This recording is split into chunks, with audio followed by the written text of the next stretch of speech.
forma de aprendizaje pues ha rendido muchos frutos en otros países y actualmente pues pareciera natural que nos conectáramos por vía online y pudiéramos compartir algunas informaciones educativas. Pero al igual que el análisis tecnológico en la medicina y sobre todo en la parte de hematología, donde hay grandes analizadores de hemograma, nada sustituye el hecho de hacer un frotis de sangre periférica. Un frotis de sangre periférica que nos permite evaluar al detalle los aspectos morfológicos, los aspectos numéricos, los aspectos que, que a nivel celular podemos detallar con el ojo humano, cosa que no lo hacen los analizadores de hemogramas más avanzados. Así pues está la educación. El hecho de que tengamos un buen Zoom o un buen Google Meet o una buena conexión no sustituye nunca el contacto que podemos tener en, a nivel de presencialidad entre el alumno y el docente.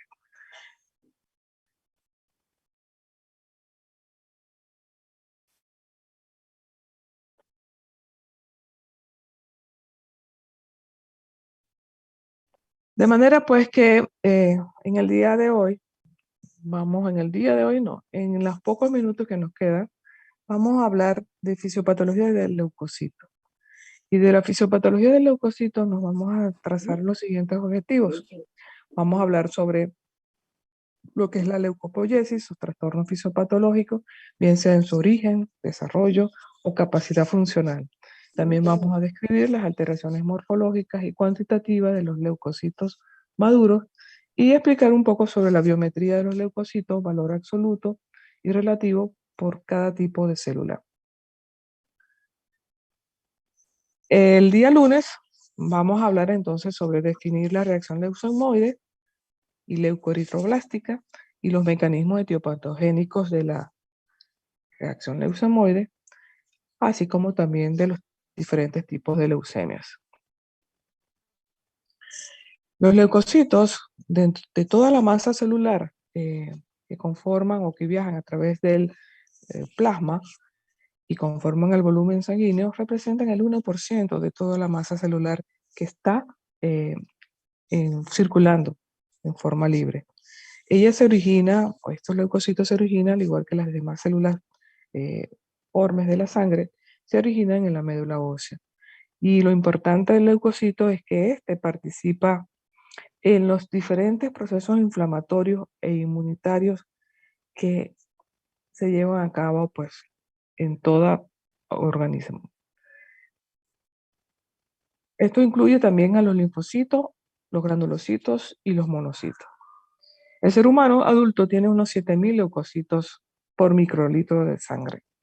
Y la distribución de ellos, en cuanto a las células, diferentes células blancas, vamos a encontrar que los neutrófilos polimorfonucleares representan el 62% y los eosinófilos polimorfonucleares el 2.3%, los basófilos el 0.4%, los monocitos y los linfocitos, en este caso monocitos 5.3% y los linfocitos un 30%.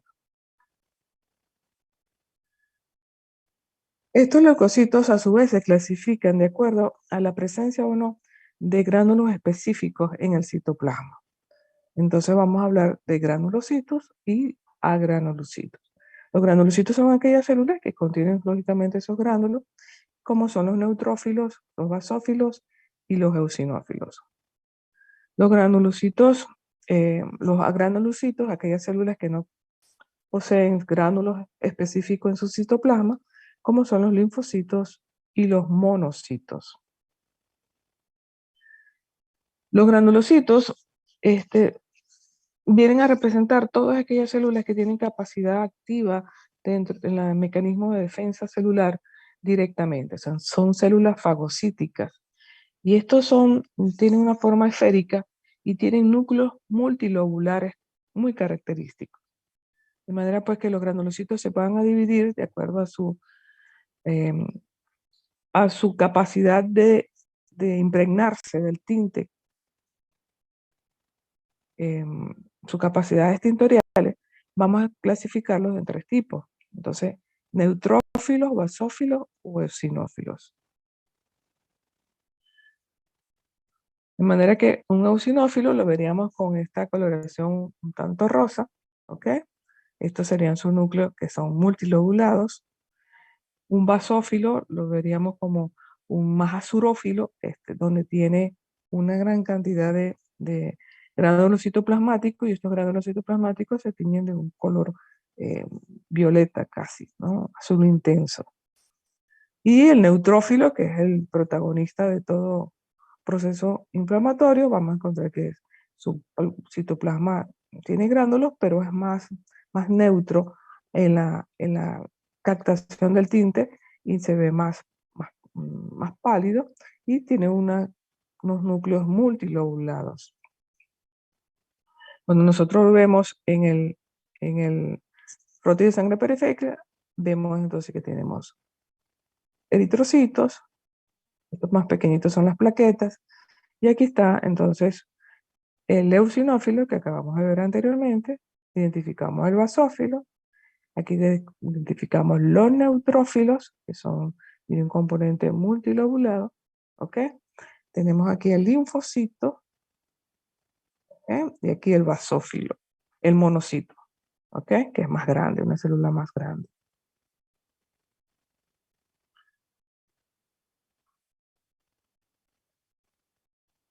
Como todos lo vimos en bioquímica, creo que fue que lo vieron, las células hematopoyéticas, tanto la serie eritroide, megacariocítica, linfocítica y mielocítica, provienen de una célula madre pluripotencial. Esa célula madre pluripotencial da origen a células progenitoras de cada una de estas series, ¿ok? Y se van a convertir o van a conducir el desarrollo de las células unipotenciales, que son a su vez progenitoras de los diferentes tipos de células que vamos a estudiar. Una célula programada para formar un tipo específico de célula se denomina unidad formadora de colonia. Y los factores de crecimiento hematopoyético son una familia de glucoproteínas que favorecen la formación de colonias hematopoyéticas.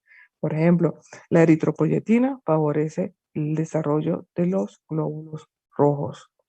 Las unidades formadoras de colonia, en este caso de monocitos y de granulocitos, o la unidad formadora de colonias de monocitos, me van a producir un solo tipo celular. Los factores de las células de madre media, la activación de la célula madre, estimulan la diferenciación de los diferentes linajes de celulares. Todos estos procesos se llevan a cabo a nivel de la médula. Entonces tenemos la unidad formadora de colonias, tanto de la linfocitos, monocitos, la célula pluripotencial, que da origen a las diferentes progenitoras que me van a promover el desarrollo de las diferentes células sanguíneas. Hay un proceso de desarrollo, ¿ok? Y un proceso de maduración. El proceso de maduración lo vamos a observar cuando una vez que la célula progenitora me lleva a la formación, por ejemplo, vamos a hablar aquí del linfocito, de los linfoblastos. Las células progenitoras de los linfoblastos van a necesitar un periodo de maduración que puede ser hasta de 14 días antes de que las células plasmáticas salgan al torrente sanguíneo. Igual sucede entonces con los eritroblastos. Entonces pasa un proceso de desarrollo donde está el proeritroblasto, el eritroblasto basófilo, policromático y ortocromático, hasta que forma el reticulocito. El reticulocito es la forma más madura que se encuentra dentro de la médula, y una vez que existe una activación o un aumento en la formación de estos elementos en sangre, pueden pasar tal cual como reticulocito a la sangre, y eso lo que me explica es que existe una activación en la función de la médula ósea. Pero la forma madura de ese reticulocito es el hematíe. Sucede también igual con la plaqueta. Entonces, la serie megacariocítica, la forma madura que se encuentra en el desarrollo de la maduración dentro de la médula ósea es la promegacariocítico, y allí va evolucionando a la megacariocítico granular hasta llegar a un megacariocito liberador de plaquetas, y así bajo esa forma de plaquetas el que llega al torrente sanguíneo. De manera que en esta fase medular se desarrolla y se madura las diferentes formas hematológicas hasta llegar a la sangre en forma funcionalmente óptima. En la serie mieloblástica, así como observamos en sangre, en la médula ósea, las diferentes fases de maduración del neutrófilo: mieloblasto, promielocito, mielocito, neutrófilo, metamielocito. El neutrófilo encallado y segmentado es cuando ya se libera a la sangre. ¿Ok? De manera pues que esto es la forma como se desarrollan las células blancas, y como al final de 7 a 14 días de esta maduración lo conseguimos entonces en sangre como eosinófilos o basófilos segmentados. Este es las diferentes etapas de maduración hasta llegar al segmentado. De un mieloblasto a un promielocito. Mielocitos son células grandes con núcleos bastante que ocupan casi todo el citoplasma de la célula, y que poco a poco van disminuyendo de tamaño y se va fragmentando ese núcleo hasta llegar, fragmentando, no, dividiéndose, y se forman como múltiples lóbulos, y que al final pues dan la imagen característica del segmentado. ¿Okay? Cuando nosotros detectamos, por ejemplo, incremento del número de los leucocitos, y vemos que esos leucocitos tienen una característica de mieloblasto o mielocitos o metamielocitos, tenemos que hablar de que estas formas inmaduras que están presentes en sangre no es normal. Eso es lo que vemos en los pacientes que tienen leucemia, donde estas células inmaduras pasan al torrente sanguíneo y aumentan el número de los leucocitos, pero su calidad es infuncional porque son inmaduros. La médula ósea, entonces, existe la proliferación y la maduración de las diferentes series, y en las primeras 3 etapas vamos a encontrar que un blasto, y el paso de blasto a promielo y mielo dura entre 15 horas hasta 4.3 días. Y en la fase de maduración de almacenaje, los neutrófilos pueden estar 10 días en la médula ósea, los eosinófilos 2.5 días, y los basófilos en 12 horas pueden pasar al torrente sanguíneo. De manera pues que dentro de la médula ósea vamos a encontrar un pool de reserva, el cual puede durar unos 5 días en la maduración y la reserva de todas estas células maduras dentro de la médula. Esto es para ver a grandes rasgos en qué consiste la función de cada una de estas células. El macrófago tiene una respuesta inicial, una respuesta inmune, y tiene también asociado a hipersensibilidad retardada, ¿ok?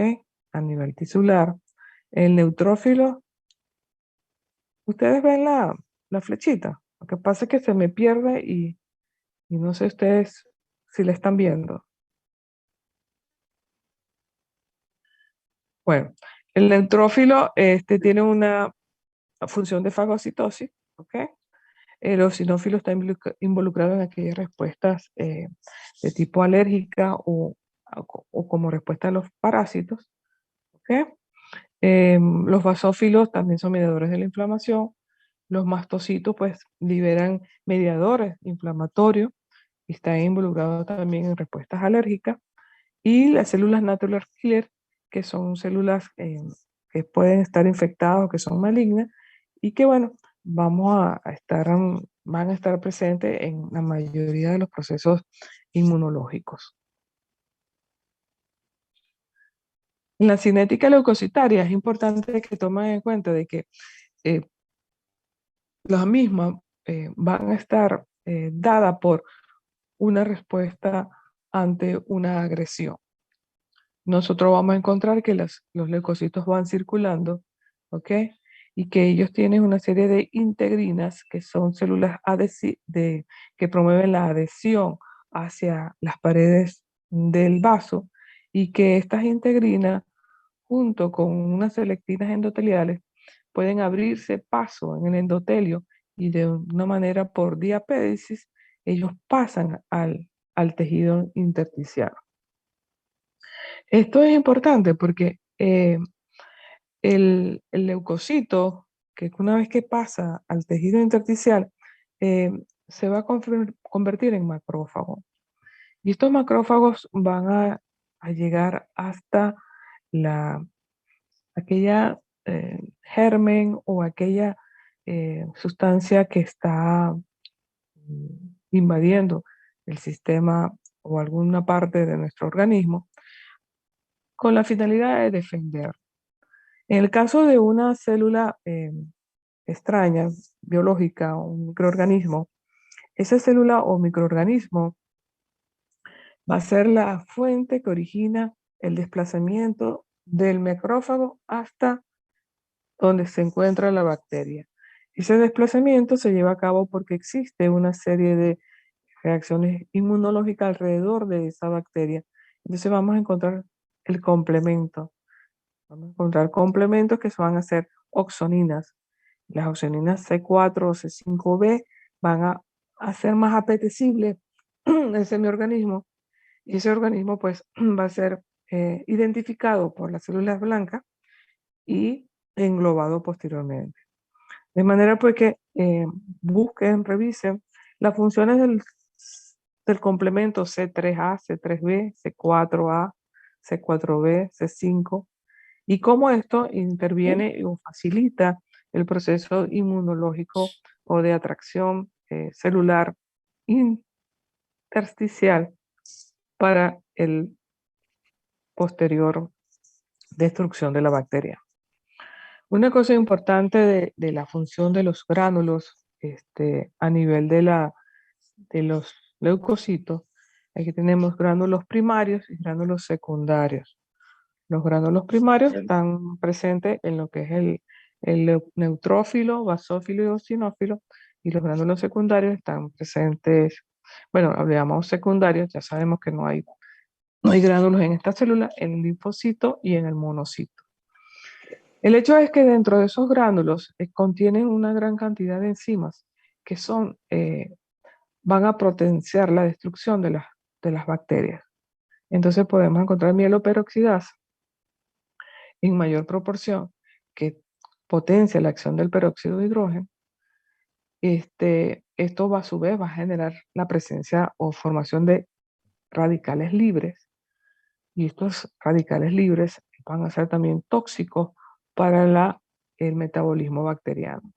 Vamos a encontrar lisocimas, que hidrolizan las uniones glicosídicas de la pared celular bacteriana, o vamos a encontrar hidrolasas, que degradan las macromoléculas microbianas, o proteínas catiónicas, que pueden dar muerte a las bacterias, en este caso bacterias gram negativas, porque cambian la permeabilidad de su molécula.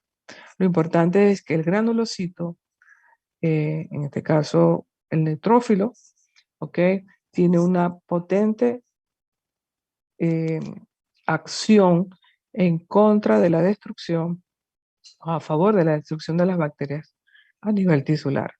Y esto es muy importante porque de no haber estos gránulos dentro de leucocitos, al no existir los granulocitos, entonces vamos a encontrar que las bacterias fácilmente pueden invadir el torrente sanguíneo y fácilmente producen una sepsis con la consecuente fallecimiento del paciente. Estas serie de enzimas en su conjunto trabajan para la destrucción de la bacteria una vez que son englobadas por la célula. Si hay una falla de mieloperoxidasa, por ejemplo, vamos a encontrar que no hay destrucción de la bacteria. Entonces la bacteria está en la célula, en el fagocito, y va a promover la persistencia del proceso inflamatorio, la persistencia de la infección en forma continua, y van a ser procesos infecciosos que no van a generar pus, que no van a generar muerte celular, sino que van a estar allí una infección, pero no vemos que tenga secreción purulenta. Y es porque hay un defecto genético donde la ausencia de mieloperoxidasa o alguna de estas enzimas impiden que se destruyan las bacterias, porque lógicamente están ausentes. En cambio, en los gránulos secundarios, hay lisozima, lactoferrina y colagenasa, que también tiene un efecto en, en disminuir el crecimiento bacteriano, disminuye la capacidad de división de las mismas y bueno, la producción de diferentes hidroxilos pues produce una condición tóxica para la bacteria que también favorece su destrucción. En este cuadro lo que se quería era hablar del estallido metabólico que existe cuando todos estos gránulos eclosionan y dejan salir los diferentes enzimas. Enzimas que al final se convierten en oxidasa fagocitiva o tenemos radicales superóxidos, ácidos hipohalogénosos que van a destruir la bacteria en sí. Entonces el conjunto de radicales libres que son eh, llevados a cabo por las mieloperoxidasas me van a producir estas reacciones químicas que no es más que reacciones que con sus radicales superóxidos van a tratar de crearle un ambiente inhóspito a la bacteria y ésta se destruye. Dentro de las alteraciones de leucocitos, tenemos que hablar sobre las alteraciones que impliquen su número, forma, tamaño o su función.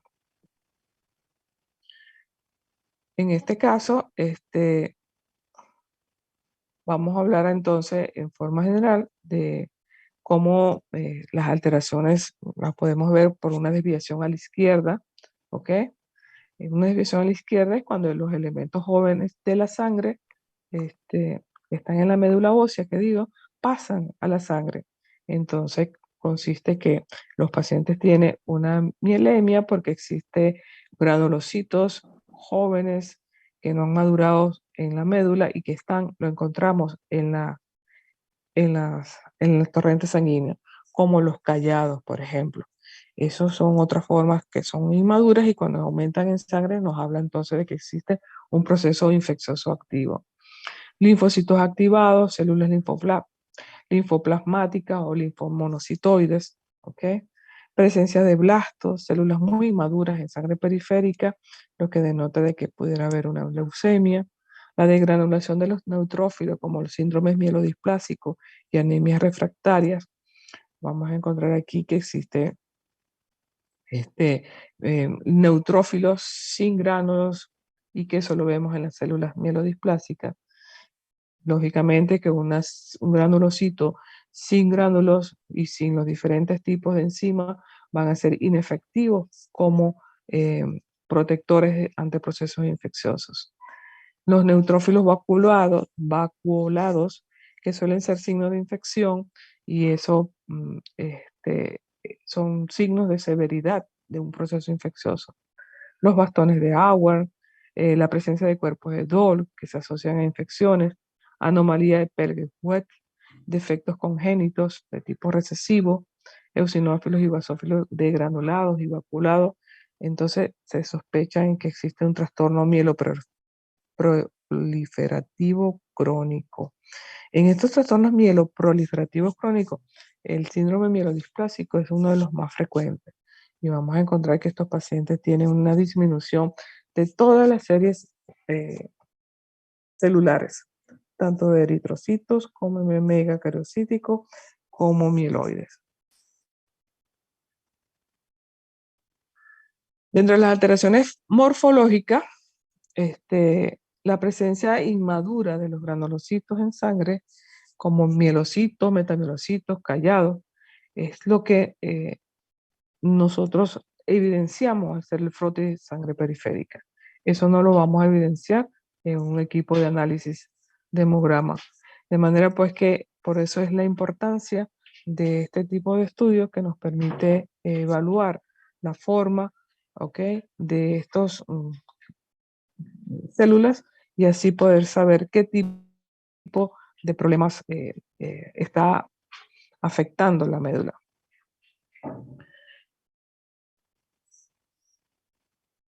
Aquí están las diferentes alteraciones morfológicas que podemos encontrar en un frotis de sangre periférica, donde encontramos células muy inmaduras como el promielocito, células un poco más maduras como sería el metamielocito, ¿ok?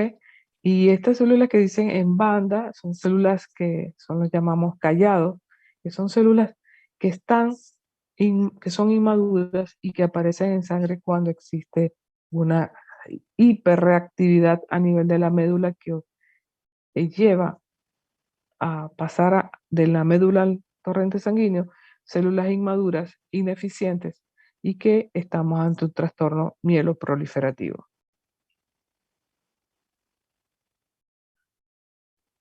Aquí hay una diapositiva para que vean cómo se ve el leucocito cuando su núcleo, que de hecho polisegmentado, se ve con una hipersegmentación, por ejemplo. Y eso lo vemos en las anemias megaloblásticas.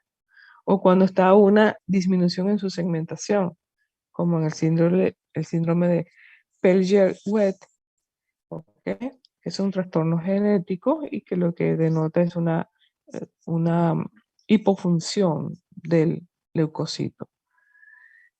O un granulocito en degeneración donde se ven múltiples lóbulos y que los mismos van a ser ineficientes.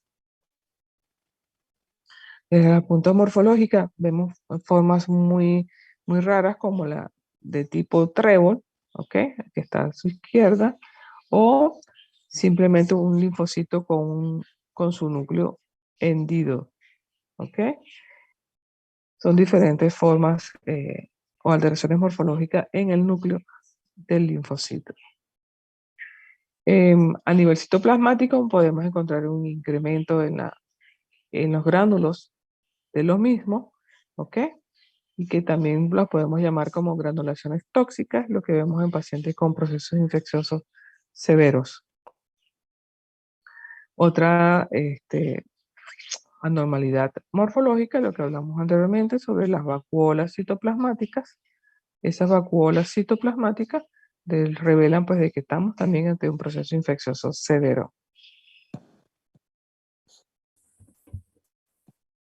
Estas otras alteraciones morfológicas, donde raramente vemos a nivel sanguíneo pues la presencia de bacterias, estas serían bacterias gram negativas en el citoplasma, gram positivas, dentro del citoplasma, ¿okay?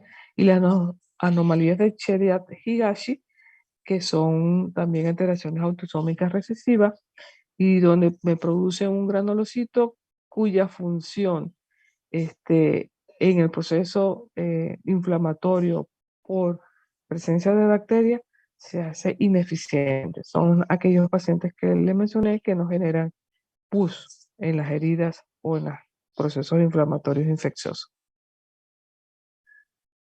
De manera pues que si hablamos de las alteraciones funcionales, lógicamente vamos a hablar de aquellas alteraciones que me van a comprometer la adecuada defensa a nivel celular.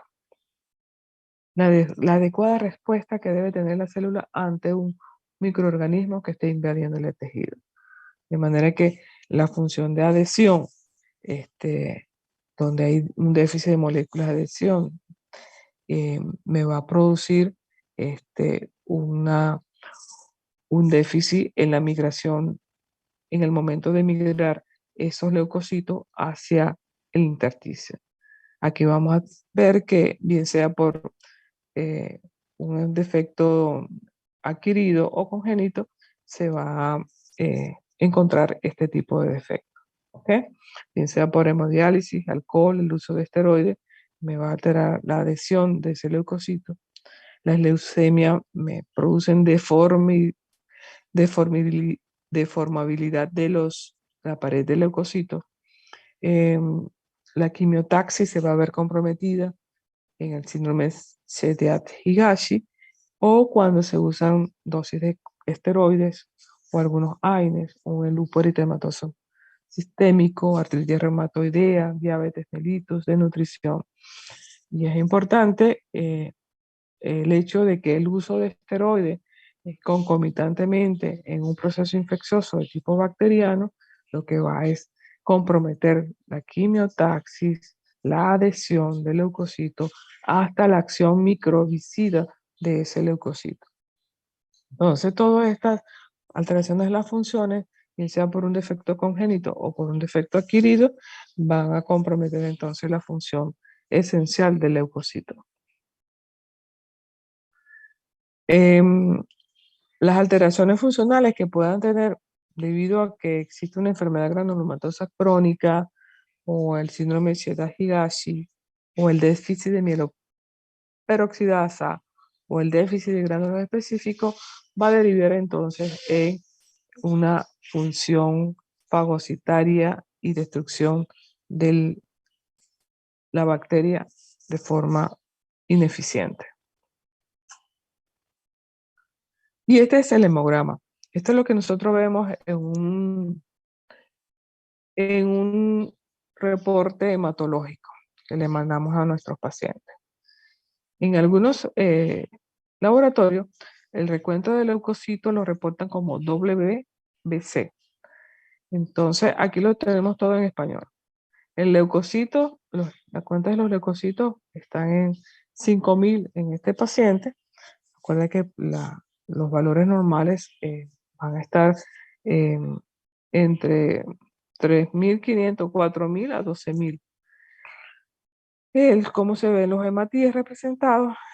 4.970.000 células rojas, la hemoglobina en 14, el hematocrito en 41, volumen corpuscular media, hemoglobina corpuscular media y concentración de hemoglobina corpuscular media son valores que nos hablan sobre el tamaño del glóbulo rojo, la concentración de hemoglobina dentro de la misma y podemos clasificar nada más con estos tres parámetros si estamos ante una anemia microcítica o macrocítica, hipocrómica o hipercrómica. ¿Ok? Eso lo van a ver más adelante. Luego vienen las plaquetas, 203.000. Más o menos está en su rango normal. Y luego viene la fórmula leucocitaria de acuerdo a sus valores absolutos. Entonces, en un hemograma, una hematología, ustedes van a reconocer, de acuerdo a los valores de leucocitos, ¿ok? La presencia de neutrófilos, linfocitos, monocitos, eosinófilos, vamos a saber si estamos ante un proceso viral o un proceso bacteriano. En los procesos virales vamos a encontrar que los neutrófilos van a estar disminuidos y los linfocitos van a estar aumentados. Entonces hablamos que existe una desviación de la fórmula y cuenta hacia la derecha. Si encontramos que los neutrófilos están muy altos, 70, 80, 90%, y los linfocitos están muy bajos, 10, 15%, entonces es una fórmula que está desviada hacia la derecha. O sea que existe un proceso, no, si los neutrófilos están en 80 o 90, entonces encontramos que esta es una desviación a la izquierda. Entonces hay un proceso infeccioso que está afectando a ese paciente y si corroboramos ese 80-90% con los leucocitos y está en 15-20.000, pues hay un proceso infeccioso marcado en este paciente. De manera pues que hasta hoy llegamos acá. Vamos a continuar entonces el lunes con lo que es referente a leucemias y con eso terminamos el área del leucocito. Si tienen alguna pregunta en este momento, pues creo que tenemos tiempo para escucharlos.